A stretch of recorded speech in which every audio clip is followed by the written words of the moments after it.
അല്പസമയം മുമ്പാണ് കോൺഗ്രസ് ദേശീയ വക്താവായിരുന്ന ഖുഷ്ബു ബിജെപിയിൽ ചേർന്നത്. ഡൽഹിയിലെ ബിജെപി ആസ്ഥാനത്തെത്തി അവർ അംഗത്വം സ്വീകരിക്കുകയായിരുന്നു. കഴിഞ്ഞ കുറെ ദിവസങ്ങളായി ഖുഷ്ബുവിന്റെ രാഷ്ട്രീയ ചുവടുമാറ്റം സംബന്ധിച്ച ഊഹാപോഹങ്ങൾ പ്രചരിക്കുന്നുണ്ടായിരുന്നു. ഇന്ന് അവർ കോൺഗ്രസിൽ നിന്നും രാജിവെക്കുകയും ഒരു രാജിക്കത്ത് സോണിയാഗാന്ധിക്ക് അയക്കുകയും ചെയ്തു. പാർട്ടി നേതൃത്വത്തിനെതിരെ ഗുരുതര ആരോപണങ്ങളോടെയാണ് ഈ രാജിക്കത്ത് അയച്ചത്. അതിന് പിന്നാലെയാണ് ബിജെപിയുടെ ആസ്ഥാനത്തെത്തി അംഗത്വം സ്വീകരിച്ചത്. തമിഴ്നാട് തെരഞ്ഞെടുപ്പ് അടുത്ത ഒരു ഘട്ടത്തിൽ വളരെ പ്രധാനപ്പെട്ടതാണ് ഖുഷ്ബുവിൻ്റെ ഈ രാഷ്ട്രീയ നീക്കമെന്നാണ് പൊതുവെ രാഷ്ട്രീയ നിരീക്ഷകർ സൂചിപ്പിക്കുന്നത്.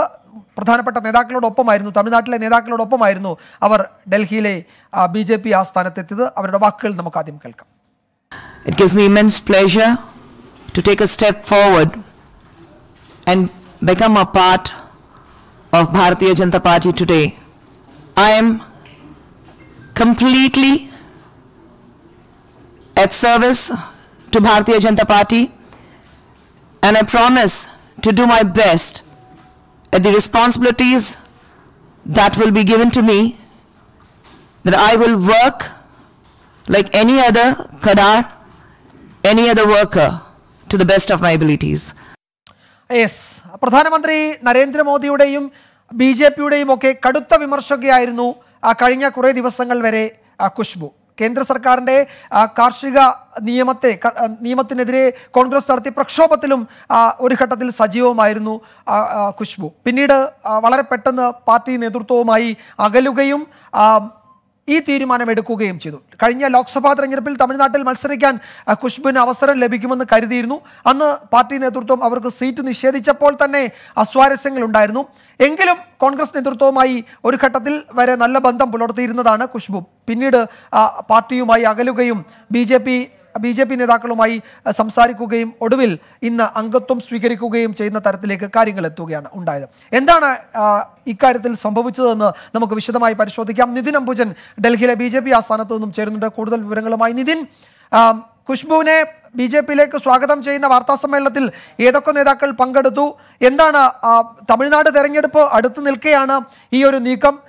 എന്തൊക്കെ തരത്തിലായിരിക്കും ഖുഷ്ബുവിനെ ബിജെപി പരിഗണിക്കുക? അവർക്ക് എന്ത് പദവി നൽകും? എന്തൊക്കെയാണ് ബിജെപി കേന്ദ്രങ്ങളിൽ നിന്ന് ലഭിക്കുന്ന കൂടുതൽ വിവരങ്ങൾ?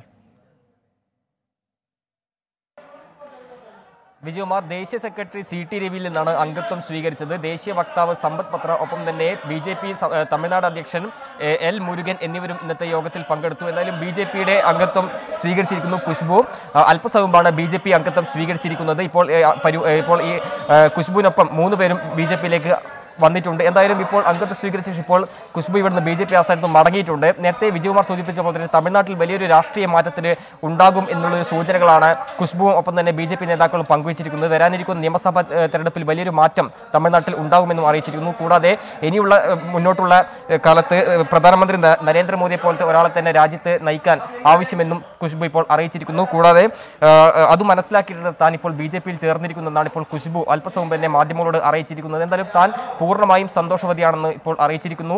നേരത്തെ തന്നെ ഇന്ന് രാവിലെയായിരുന്നു ഖുഷ്ബു BJPയിലേക്ക് ചേരുമെന്ന അഭ്യൂഹം ശക്തമായിരുന്നത്. പ്രത്യേകിച്ചും ഈ കോൺഗ്രസിൽ നിന്നും രാജിവെച്ച ശേഷം നേതൃത്വത്തിനെതിരെ കടുത്ത വിമർശനങ്ങൾ ഉന്നയിച്ചിരുന്നു. അതിനുശേഷമെല്ലാം തന്നെ BJP നേതാക്കളുമായി ഒരു കൂടിക്കാഴ്ച നടത്തി. ഇന്ന് 1:30 തന്നെ അംഗത്വം സ്വീകരിക്കുമെന്നും ഒരു വിവരം ലഭിച്ചു. എന്തായാലും BJPയെ സംബന്ധിച്ച് പ്രത്യേകിച്ചും തമിഴ്നാട്ടിൽ വലിയൊരു മാറ്റങ്ങൾക്ക് സാധ്യതയുണ്ടെന്ന ഒരു പ്രതികരണമാണ് സമ്പത്ത് പത്രയുടെ ഭാഗത്തും ഉണ്ടായത്. അതുതന്നെയാണ് ഖുഷ്ബുവിൻ്റെ ഭാഗത്തും ഉണ്ടായിരിക്കുന്നത്. 2010 സജീവ രാഷ്ട്രീയ പ്രവർത്തനത്തിലേക്ക് ഖുഷ്ബു വന്നത്. 2014 തന്നെ DMK-യിൽ നിന്നും കോൺഗ്രസിലെത്തി. കോൺഗ്രസിൽ നിന്നും ദേശീയ വക്താവ് എന്ന സ്ഥാനത്തെത്തിയപ്പോഴും ചില സ്ഥാനമാനങ്ങൾ ലഭിക്കാത്തതിനെ തുടർന്ന് വലിയൊരു കോൺഗ്രസിൽ നിന്നും വലിയൊരു അസ്വാരസ്യമുണ്ടായിരുന്നു. പ്രത്യേകിച്ചും 2019 ലോക്സഭാ തെരഞ്ഞെടുപ്പിൽ സീറ്റ് ലഭിക്കുന്ന ഒരു പ്രതീക്ഷ ഉണ്ടെങ്കിൽ പോലും അത് ലഭിക്കാത്തതോടെ ഒരു അതൃപ്തി ഉണ്ടായി. പിന്നീട് BJPയുടെ ദേശീയ വിദ്യാഭ്യാസ നയത്തെ അനുകൂലിച്ചുകൊണ്ട് രംഗത്തെത്തിയിരുന്നു. അപ്പോഴൊക്കെ തന്നെ BJPയിലേക്ക് ചേരുമെന്ന അഭ്യൂഹം ശക്തമായി ഉണ്ടായെങ്കിൽ പോലും പിന്നീട് ആ ഒരു നിലപാട് വ്യക്തമായിക്കൊണ്ട് രംഗത്ത് വന്നു. എന്നാൽ അപ്രതീക്ഷിതമായിട്ടാണ് ശനിയാഴ്ച ഒരു ട്വിറ്ററിലൂടെ തന്റെ ഒരു മാറ്റത്തെ സംബന്ധിച്ച് ഖുഷ്ബു ഒരു നിലപാട് വ്യക്തമാക്കിയത്. അതിനുശേഷമെല്ലാം തന്നെ BJPയിൽ ചേരുമെന്ന അഭ്യൂഹം ശക്തമായിരുന്നു. പിന്നീട് BJPയുടെ സംസ്ഥാന അധ്യക്ഷനായിട്ടുള്ള മുരുകനുമായി ചേർന്നുകൊണ്ട് ദേശീയ നേതാക്കളെ കാണുന്ന സാഹചര്യം ഉണ്ടായി. ഇന്നലെ ഖുഷ്ബു ഡൽഹിയിൽ ഉണ്ടെന്നായിരുന്നു നമുക്ക് ലഭിച്ച വിവരം. എന്തായാലും ഇന്നലെല്ലാം തന്നെ ദേശീയ നേതാക്കളുമായി ചർച്ച നടത്തിയ ശേഷമാണ് ഇന്നിപ്പോൾ BJPയിലേക്ക് ചേർന്നിരിക്കുന്നത്. വിജയകുമാർ, BJP ഡൽഹിയിലെ ആസ്ഥാനത്ത് നിന്ന് വിവരങ്ങൾ നൽകിയത് നിതിൻ അംബുജനാണ്. ഇന്ന് സോണിയാഗാന്ധിക്ക് ഖുഷ്ബു അയച്ച രാജിക്കത്തിൽ പാർട്ടി നേതൃത്വത്തെ വിമർശിക്കുന്നുണ്ട്. താഴെത്തട്ടിലുള്ള പ്രവർത്തകരുമായി ബന്ധമില്ലാത്ത നേതാക്കൾ ഏകപക്ഷീയമായി എടുക്കുന്ന തീരുമാനങ്ങൾ പ്രവർത്തകരിൽ അടിച്ചേൽപ്പിക്കുകയാണ്. ഇതിൽ അതൃപ്തിയുണ്ട്. ആ അതൃപ്തി പ്രകടിപ്പിച്ചുകൊണ്ട് തന്നെയാണ് BJP-യിലേക്ക് ചേരുന്നത് എന്ന സൂചനയാണ് അവർ ആ രാജിക്കത്തിലും നൽകുന്നത്. മാധ്യമങ്ങളെ കാണുമ്പോൾ അക്കാര്യം അവർ സൂചിപ്പിക്കുകയും ചെയ്തു. വളരെ പ്രധാനപ്പെട്ട രാഷ്ട്രീയ നീക്കമാണിത്. പ്രത്യേകിച്ച് തമിഴ്നാട്ടിൽ നിയമസഭാ തെരഞ്ഞെടുപ്പ് അടുത്തിരിക്കെ ഇത് BJP-ക്ക് ഏതു തരത്തിൽ പ്രയോജനം ചെയ്യും, എങ്ങനെയായിരിക്കും BJP ഖുശ്ബുവിനെ പാർട്ടിയിൽ അക്കോമഡേറ്റ് ചെയ്യുക തുടങ്ങിയ കാര്യങ്ങൾ വരും ദിവസങ്ങളിലെ വ്യക്തമാവുകയുള്ളൂ. ഈ മണിക്കൂറിൽ വരുന്ന മറ്റൊരു പ്രധാനപ്പെട്ട വാർത്ത നീറ്റ് പരീക്ഷയുമായി ബന്ധപ്പെട്ടാണ്. കോവിഡ് ബാധിച്ച് പരീക്ഷ എഴുതാൻ കഴിയാത്തവർക്കും കണ്ടെയ്ൻമെന്റ് സോണുകളിൽ പെട്ടുപോയ കുട്ടികൾക്കും ഒരവസരം കൂടി നൽകണമെന്ന വളരെ പ്രധാനപ്പെട്ട ഉത്തരവ് സുപ്രീം കോടതി അല്പസമയം മുമ്പാണ് പുറപ്പെടുവിച്ചത്. ബുധനാഴ്ച പരീക്ഷ നടത്തണമെന്ന് കോടതി വ്യക്തമാക്കി. ഇന്ന് യഥാർത്ഥത്തിൽ പരീക്ഷാഫലം പുറത്തു വരേണ്ടതായിരുന്നു. അത് കോടതി തടഞ്ഞു. പകരം അത് 16-ലേക്ക് അത് മാറ്റുകയും ചെയ്തു. വളരെ പ്രധാനപ്പെട്ടതാണ്. ആയിരക്കണക്കിന് വിദ്യാർത്ഥികൾ കാത്തിരുന്ന ഒരു ഉത്തരവാണ് സുപ്രീം കോടതിയിൽ നിന്ന് ഉണ്ടായിരിക്കുന്നത്. ഈ വാർത്തയുടെ കൂടുതൽ വിവരങ്ങൾ MP പ്രദീപ് കുമാർ നൽകും ഡൽഹിയിൽ നിന്ന്. പ്രദീപ്, സുപ്രീം കോടതിയുടെ ഇടപെടൽ, അതിന്റെ വിശദാംശങ്ങൾ, ഇടക്കാല ഉത്തരവിൽ പറഞ്ഞിരിക്കുന്ന കാര്യങ്ങൾ, ഇതൊക്കെ എന്താണ്? വിജയകുമാർ, ഇന്നിപ്പോൾ ഈ CBSE അതായത് നീറ്റ് പരീക്ഷ അത് എഴുതാൻ സാധിക്കാത്തത് പ്രത്യേകിച്ചും ഈ കോവിഡ് പ്രതിസന്ധി കാരണം, അതായത് കോവിഡ് രോഗം ബാധിച്ച വിദ്യാർത്ഥികൾ, അതുപോലെ ഈ കണ്ടെയ്ൻമെന്റ് സോണുകളിൽ ആ സമയത്ത് ഈ പരീക്ഷ നടന്ന സമയത്ത് അകപ്പെട്ടു പോയ അല്ലെങ്കിൽ അവിടെ താമസിച്ച വിദ്യാർത്ഥികൾ, ഈ രണ്ട് കൂട്ടർക്കും ഒരു പ്രത്യേകമായി പരീക്ഷ നടത്താം എന്ന് സോളിസിറ്റർ ജനറൽ ഇന്ന് സുപ്രീം കോടതിയെ അറിയിക്കുകയായിരുന്നു. CBSEക്ക് വേണ്ടിയാണ് solicitor general Tushar Mehta supreme കോടതിയിൽ ഹാജരായത്. ഈ സമയത്ത് ചീഫ് ജസ്റ്റിസ് SA ബോബ്ഡെയോടാണ് അദ്ദേഹം ഇക്കാര്യം അറിയിച്ചത്. അതായത് മറ്റന്നാൾ ഈ വിദ്യാർത്ഥികൾക്ക് ഈ കോവിഡ് പ്രതിസന്ധി കാരണം പരീക്ഷ എഴുതാൻ സാധിക്കാത്ത വിദ്യാർത്ഥികൾക്ക് മാത്രമായി ഒരു പ്രത്യേക പരീക്ഷ നടത്താം.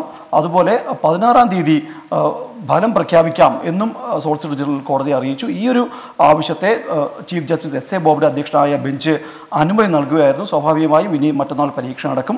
16-ാം തീയതി തന്നെ ഫലപ്രഖ്യാപനവും ഉണ്ടാകും. പ്രതിഭ, ഇതിൽ എഴുതേണ്ടവർ ആരൊക്കെയാണ്? അതിന്റെ വിശദാംശങ്ങൾ, അതായത് നേരത്തെ അപേക്ഷിച്ചിരുന്നു അവർക്ക് എഴുതാൻ കഴിയാത്തവർ, അതിന്റെ വിശദാംശങ്ങൾ, അവർ ഹാജരാകേണ്ടത് എങ്ങനെയാണ്, അത്തരം കാര്യങ്ങൾ പറഞ്ഞിട്ടുണ്ടോ? വിജയകുമാർ, പ്രധാനമായും രണ്ട് വിഭാഗത്തിലുള്ള ആൾക്കാർക്ക് മാത്രമേ ഈ മറ്റന്നാൾ നടക്കുന്ന പരീക്ഷയിൽ എഴുതാൻ സാധിക്കുകയുള്ളൂ. അതിലൊന്ന്, ഈ പരീക്ഷ നടക്കുന്ന സമയത്ത് കോവിഡ് ബാധിതനോ ആയിരിക്കണം. ഈ വിദ്യാർത്ഥി കോവിഡ് ബാധിച്ച വിദ്യാർത്ഥി ആയിരുന്നിരിക്കണം ആ സമയത്ത്. മാത്രമല്ല കണ്ടെയ്ൻമെൻറ്റ് സോണിൽ ആ സമയത്ത് താമസിച്ച വിദ്യാർത്ഥിയുമായിരിക്കണം. ഈ രണ്ട് വിഭാഗത്തിലുള്ള വിദ്യാർത്ഥികൾക്ക് മാത്രമായിരിക്കും മറ്റൊന്ന് പരീക്ഷ എഴുതാൻ അനുമതി നൽകുക എന്നുള്ളത് വളരെ കൃത്യമായി തന്നെ സോളിസിറ്റർ ജനറൽ സുപ്രീം കോടതി അറിയിച്ചിട്ടുണ്ട്. വിജയകുമാർ, വളരെ പ്രധാനപ്പെട്ട ഒരു തീരുമാനമാണ് സുപ്രീം കോടതിയുടെ ഭാഗത്തു നിന്നുണ്ടായിരിക്കുന്നത്. കോവിഡ് പ്രതിസന്ധിയെ തുടർന്ന് പരീക്ഷ എഴുതാൻ കഴിയാതിരുന്ന ആയിരക്കണക്കിന് വിദ്യാർത്ഥികൾക്ക് ആശ്വാസം നൽകുന്നതാണ് സുപ്രീം കോടതിയുടെ ഈ ഇടപെടൽ. നീറ്റ് പരീക്ഷ ബുധനാഴ്ച നടക്കും. നേരത്തെ എഴുതാൻ കഴിയാത്തവർക്ക് അവസരമുണ്ടാകും. 16-ാം തീയതി ഫലപ്രഖ്യാപനം എന്നാണ് ഇപ്പോൾ സുപ്രീം കോടതി വ്യക്തമാക്കിയിരിക്കുന്നത്. ന്യൂസ് ട്രാക്ക് ഒരു ഇടവേളയിലേക്ക് കടക്കുകയാണ്. ഇടവേളയ്ക്ക് ശേഷം സ്വർണ്ണക്കടത്ത് കേസ് പ്രതികളുടെ ജാമ്യാപേക്ഷ NIA കോടതി പരിഗണിക്കുന്നത് വ്യാഴാഴ്ചയിലേക്ക് മാറ്റി.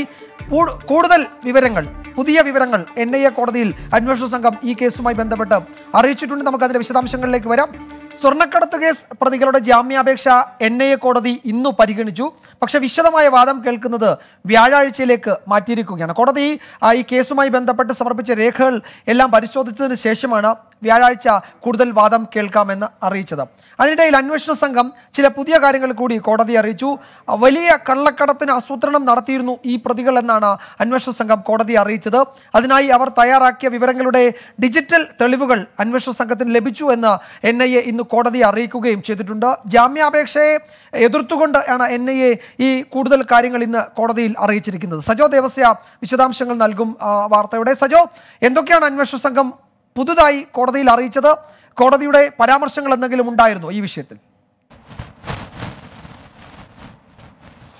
വിജയകുമാർ, സ്വർണ്ണക്കടത്ത് കേസിലെ 10 പ്രതികളുടെ ജാമ്യാപേക്ഷകളാണ് ഇന്ന് കൊച്ചി NIA പ്രത്യേക കോടതിയുടെ പരിഗണനയ്ക്ക് വന്നത്. ഈ ജാമ്യാപേക്ഷകളെ എതിർത്തുകൊണ്ടുള്ള വാദത്തിനിടെയാണ് NIA ഈ കേസിൽ ഒരു പുതിയ വെളിപ്പെടുത്തൽ അല്ലെങ്കിൽ പുതിയൊരു വാദം മുന്നോട്ട് വച്ചിരിക്കുന്നത്. അതായത് ഈ പ്രതികളിൽ നിന്ന് പിടിച്ചെടുത്ത വിവിധ ഡിജിറ്റൽ ഡിവൈസുകളുണ്ട്. ഇവയുടെയൊക്കെ ശാസ്ത്രീയ പരിശോധനയ്ക്ക് വേണ്ടി CDAC-ലേക്ക് അയച്ചിരുന്നു. അതിൽ പലതിൻ്റെയും മിറർ ഇമേജ് തിരികെ അന്വേഷണ സംഘത്തിന് ലഭിച്ചു.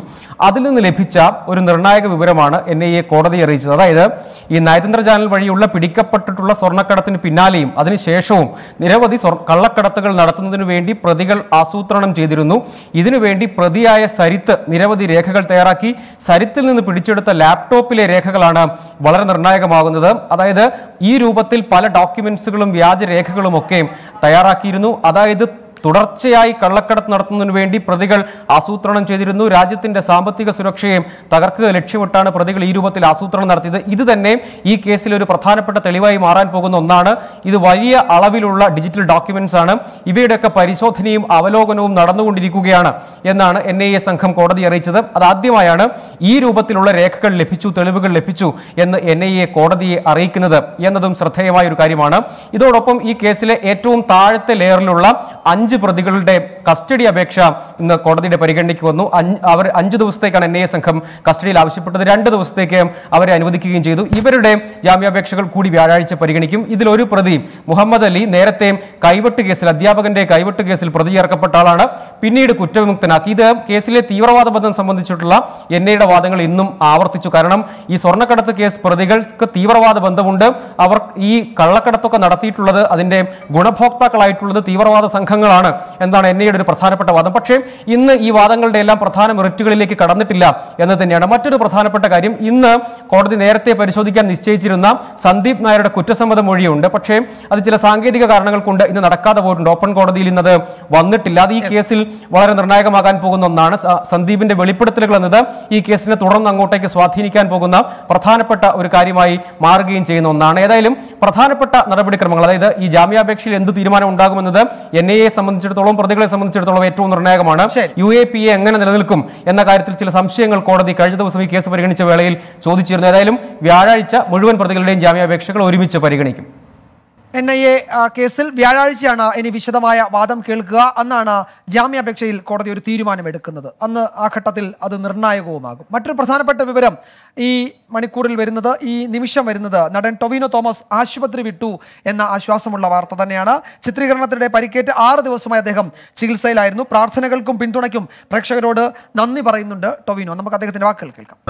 ഞാനങ്ങനെ കുറേ കാലങ്ങൾക്ക് ശേഷമാണ് ഹോസ്പിറ്റലിൽ ഇത്ര ദിവസമൊക്കെ സ്റ്റേ ചെയ്യുന്നത്. 2 ദിവസം ICUലും അത് കഴിഞ്ഞ് കുറച്ച് ദിവസം റൂമിലും സ്പെൻഡ് ചെയ്യേണ്ടി വന്നു. പക്ഷെ അങ്ങനെ ഒരു എന്താ പറയുക, ഒരു ബുദ്ധിമുട്ടുള്ള ഒരു എക്സ്പീരിയൻസ് ആവേണ്ടിയിരുന്ന, അത് ഇവിടുത്തെ ഹോസ്പിറ്റൽ സ്റ്റാഫും ഡോക്ടേഴ്സും നഴ്സുമാരും എല്ലാവരും കൂടെ എനിക്കൊരു ബ്യൂട്ടിഫുൾ മെമ്മറി ആക്കിയിട്ടുണ്ട്. കുഴപ്പമില്ല, ഈ പറഞ്ഞ ആ പെയിനും മറ്റു കാര്യങ്ങളൊക്കെ മറന്ന് കുറച്ച് സമയം പീസ്ഫുള്ളായിട്ട് ഇരിക്കാനുള്ള ഒരു രീതിയിലാണ് അത് ആയി മാറിയത് പിന്നീട്. പിന്നെ ഇനി ഇതുപോലെ ഹോസ്പിറ്റലിൽ വരേണ്ടി വരരുത് എൻ്റെ ആരോഗ്യ പ്രശ്നങ്ങളുടെ ഭാഗമായിട്ട് എന്നുള്ളതാണ് എൻ്റെ ഏറ്റവും വലിയ ആഗ്രഹം. മാത്രമല്ല ഇതെനിക്കൊരു തിരിച്ചറിവും കൂടിയാണ്. ഒരുപാട് പേരുടെ സ്നേഹവും ഒരുപാട് പേരുടെ കെയറും ഒക്കെ എനിക്ക് തിരിച്ചറിയാൻ പറ്റി. ഞാൻ വിചാരിച്ചതിനേക്കാൾ കൂടുതൽ ആളുകൾ എന്നോട് ഒരു അൺകണ്ടീഷണൽ ആയിട്ടുള്ളൊരു സ്നേഹം കാണിക്കുന്നു, എൻ്റെ കാര്യത്തിൽ കൺസേൺഡ് ആണ് എന്നറിയുന്നു. അതിൽ വലിയ സന്തോഷം. 6 ദിവസത്തെ ചികിത്സയ്ക്ക് ശേഷമാണ് ടൊവിനോ ഇന്ന് ആശുപത്രി വിട്ടത്. ഇപ്പോൾ വരുന്ന ഒരു പ്രധാനപ്പെട്ട വാർത്ത, തൃശ്ശൂരിൽ വീണ്ടും കൊലപാതകം എന്നത് തന്നെയാണ്. തിരുവല്ലോല പട്ടിപ്പറമ്പിൽ യുവാവിനെ വെട്ടിക്കൊന്നു. ഒറ്റപ്പാലം സ്വദേശി റഫീഖാണ് മരിച്ചത്. കഞ്ചാവ് കേസുകളിലെ പ്രതിയാണ് ഈ മരിച്ച റഫീഖ്. ഒപ്പമുണ്ടായിരുന്ന സുഹൃത്ത് ഫാസിലിനും വെട്ടേറ്റിട്ടുണ്ട്. ആശുപത്രിയിലേക്ക് മാറ്റിയിട്ടുണ്ട് ഫാസിലിനെ. ഇവർക്കൊപ്പം താമസിച്ചിരുന്ന സുഹൃത്ത് ഒളിവിലാണ് എന്നാണ് തൃശ്ശൂർ ബ്യൂറോ റിപ്പോർട്ട് ചെയ്യുന്നത്. ഒരാഴ്ചക്കിടെ ഏതാണ്ട് 8 മരണമാണ്, 8 കൊലപാതകമാണ് തൃശ്ശൂർ റിപ്പോർട്ട് ചെയ്യുന്നത്. കസ്റ്റഡിയിൽ ഒരാൾ മരിച്ചതോടെ ചേർത്താൽ 9ാമത്തേതാണ് ഇന്ന് നമ്മൾ കാണുന്ന ഈ വാർത്ത. 9 കൊലപാതകങ്ങൾ ഒരാഴ്ചക്കിടെ തൃശ്ശൂരിൽ സംഭവിച്ചു എന്ന ഗുരുതര സാഹചര്യം, അതാണ് ഈ ഘട്ടത്തിൽ നമുക്ക് റിപ്പോർട്ട് ചെയ്യാനുള്ളത്.